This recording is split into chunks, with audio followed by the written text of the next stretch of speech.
بله تمشوان انهاجي امي بهتر لسر روشا باجاري كوباني راوستنج علي السياسي امي بزعم بن ك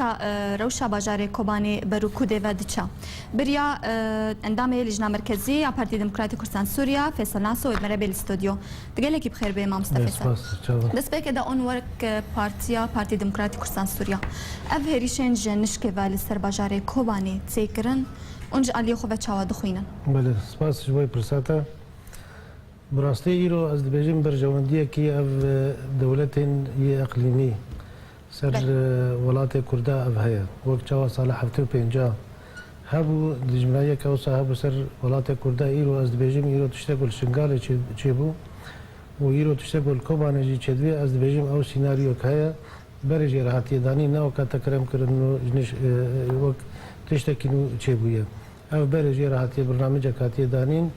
و بکاربن او باجار کرده و بکاربن کنترل بکن بین دسته اف کسی گوته ناس کردن بنابه دولت اسلامی سوریه و عراق او تی بنابه داعش تی ناس کردن. بله. اف کسی هانه وقت تی مناس کریه وقت امزانن دی نرینه واهنه او دی بیرو بهوریه واهنه یک جد علیه ولیت دینی دی جه وقت دی کسین عروبی نجی مجی واجی عروبی حموجی کسین کونه پرسن بعثينا وبرجي حوالي رجيم بونينا حوالي صدام بون او يا رجيم سوري واريكاري بارا تكرن اذا او ام دبيجن او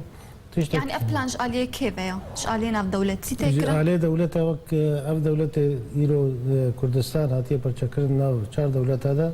دسته سوريا جيته ذهبه رجيم سوري وتركيا جيته ذهبه ود عراق جيته ذهبه و رجيم ايران جيته ذهبه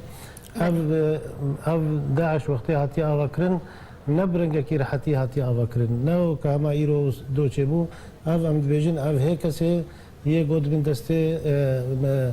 قاعده مزن بونا و بلا ولا بونا ایرو وقتی گودرباسی موصله باجار موصله بون بجمارا و بلکه 1000 کس من 1500 نوره شبکه روزه کی گه 30000 و 40000 و 50000 اف کسی عربی شوفینیزم و بعثیه گوبره بون همو ایرو درباسی و پارتی هنه بون و دست کرن بشنگالی وانا تشتغل کوبانه جی چبو نه جدای مثلا بهبدو وغريدا يعني بله يعني تركيا حتى تقاسي رولكا نريني لسر فان هيريشن باجار كوباني ليست تركيا او یک جوا دولته گو هریکاری بداعش تکرن وانتر دا يزانن وقت جنگا گو چبول سرکانی چبو او غرباء الشام وجبهه النصر هذه درباسي سركاني بون بله تركيا ريكار بوارا افجي وقت بيجي متكارن بيجن رديفه كن جواب ريخستني چكداري وانا وبري دمك يجي جواب داعش بخوجي يك وكسي بريندار بوبون تركيا درباس كرن جو و درما و برين بكن برين واجي درمان بكن وانا فتيخو يا كرن وحتى رجا ايروجي تركيا اما دكار بوارا واريكاريه كي بوارد كي جبر افهم بنديه دولتي جي جهاني جو وقت چدبي اوباما و دولت مزن وخصنا بنديه كي چيكم دجي داعش بكن حتى رجائير تركيا نعم دكار بوارا وبارجي امزنا كريا انه وقت بيجي اوجي شري غير خصنا تروريست وانا بكرين بله نها تركيا دخوازي ببلان لقل امريكا دفرك بقتان ديش خورا تشبكل سرسينور بل سوريا يعني حتى تقاسي اف مجار واف هيريشن لسر كوباني تكرن بهبدو وغريداينا او بلي او نات خوازيت سينورا كي تايبت شكي و کسی ولاتی جی والا بکه و بکار به اود بند سه کنترل آویره به او جی چطور سه او دخوازه او صبر وقت به دور و کسی چقدر تنه برسر سینوری و نکار بن عملیات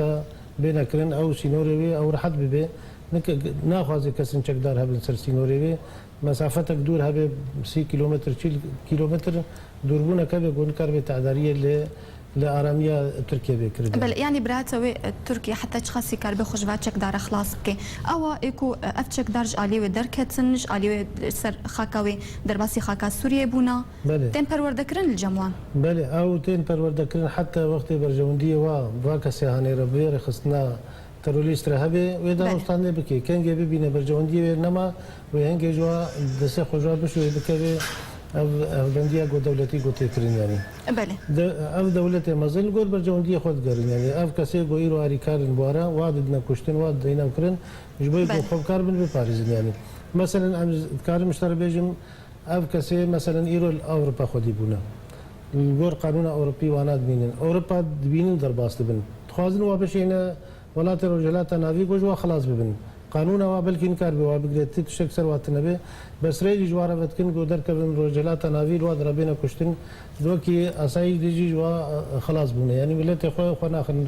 وكي راك هاندري وانا خو ناخذ بله نهم زبينن كو تشتال شنغالي بو ام زبينن البجاري كوباني دوباره زبي يعني اللي عليه شنغالي تفجرك ناف دولتي هات كرن تدبينه جدا بونك ناف برا كوباني وشنغالي دهيا يعني تفجرك ناف دولتي جالي كوباني وريكرن دسبيكا قلت تاخذ جمقوت جهبنا جدانا مثلا شنغالي ومثلا كوباني وسبب ممكن سريكانيه بسبب ممكن قامشلو به اي باجارك كردي هبونا كردات ذهبه وقت مقود او برجونديه و دولت اقليمي دخوازن كردا بيشين وتنبر بين كرن وانا وقت صلاح فتو بينجا هذا غوتشيبو اد بيجي ميجا اودن اود ما صلاح فتو بينجا وقت بارتي عراقي وانا تناس كرن ايرو از بيجم بيشتي هات كرن دولة أوروبية وأمريكا بيد حسن خطورتها في تنظيم يعني حتى سر كسي ولاتية وسر آرامية ودولة مزن إيرو هف بنديك شكرن دخوازن إيرو وبإيشنن أزوي بهوردي مديسة نا أمريكا ونا دولة مزن نا خوازن بتمامة جوا خلاص ببن دخوازن وبإيشن دورة واكن بكن تحجين بكن كان جدي سابو خوازن جوارا وبكن بلا سريفا دولة أو أفريجيمة جو إيرو خوازن ناخوازن بتمامتي جوا خلاص ببنيان بله نهات زانين هجر تفجرك ناف دولتي درباري باجاري كوباني هك ام بتايبت السر باخذن هجر تشيبو بدرنجيت كافي او ببلان وكار وك فيت هف بنديه دكا يعني اون وك كرد وك تفجرك كردي اليه كردي تشا حاضر بونا وهي درباري بيكن ها حمود زان كنت اليه كردي لكوباني برفانيه بردتسكي اون وك انا كسي چه حاضريا وهي انا كسي وانا اف بير ونشتاق جرد في بريارك بيستاندن اريكاريا وبيكرن تحمو واردان دواري رغاندني بي وك دواري مادي دبي دواري مرواتي بي دو باركرن يما مثلا كيف جي بارتيا ما وك جي دو بوزاره الدرب الامريكيه اتي اخافتن انه سينور بي بكرن اف كسي بين لازم درباس بكرن وك سينور كيجي وك كامب نجوار بي تشكرن حتى جو اف تشتغل الكوباني هاتي كرن حتى وقت بيجي باري خديني وقت جوار زلال بكرن افرو نشتاق جيب دوي دواري ما في مرو هذا ودواري دولتي ده ودواري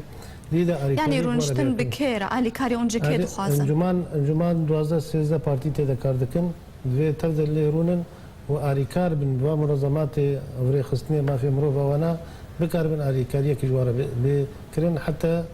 بكار بنجي يعني تاني الكاريا مادي تشيك ما بس استراتيجي افا الكاريا مادي الكاريا وقت بيجي راك هاندني الكاريا سياسي تفجر ب آماده كرجو بله جوين بارتي انجومني هي نهاتنا الدار خصن درباري فيكي مشتن تشيبونا وهي مشتن ديجي تشيبي بن جبر ايرو وقت دم وقت بويري جو تشيبن الباي هفته درباس بتشتن وقت بيجي بعجلتين يعني دوی اوجی وک انجمن اجتماعی دوی واجب خود پیشیا ملت خوارابی لوی درجه ازانم یه او بشی وای گفت یه انجمن اجتماعی کردی الکوبانی وانا از وین بیواری ده بلکی یعنی دبر باره خدا بر واجب خدا نسبيا نقول امكانيات اخرى بقول يعني دجفيني ودا اون جهشنا تشا خاله يعني اون لسر تشري كفتنا هم دخوازن ایرو هر دو انجمان زفتر دخوازیه ما گوم بکاربن هر دو انجمان هم هفرا دسته مدسته ها وجود به گوم بکاربن جملت خورا چه تشته گوه گوم بکاربن آمده بن جوار آری کاربن بارن ممکنه ایرو باجار کوبانه نه باجار کی جبوی پیاده او جبوی پارتیا من او جبوی پارتیا کی دی بله ایرو تشته کردایتی ها اف ملت ما تبدا ایرو بهزاره پنبر بونا ایرو جوا پارتیا همو مصر ارمان جماعه پارتیا همو جو خدمتها ملت خو بکرین یعنی بله ایرو وقت 100,000 پنبر بونا اف کسانه دوی ريك أريكاريك جوارا دەربارەی پەنابەرێ کۆبانێ ئەوەن وەک ئەنجومەن وەتە ئالیکاری ژوارە پێشکەشکریە هاریکاری وەکم گوتە تا دانوستاندن پەیوەندی بویزارەتە بەلیانی ئەو ژی دنابدێ بەێ ولێ دەرێژی مافێ مرۆڤڕژی گۆ ئیرۆ ژوارە تشتن تێنەدانین وەک کەمپێک ژوارە بێچێکردن حتا گۆ ڕۆژ برۆژ گۆ مرۆڤ کار بێت شتێک بەیانی دوارێ گفتوگۆکردنێ دێ بەلێ گەلێک سپاس فێسەناسۆ ئەندامێ لژنا مرکزی یا پارتی دموکراتیک کوردستان سووریا گەلێک سپاسش بۆ شیرۆڤینجا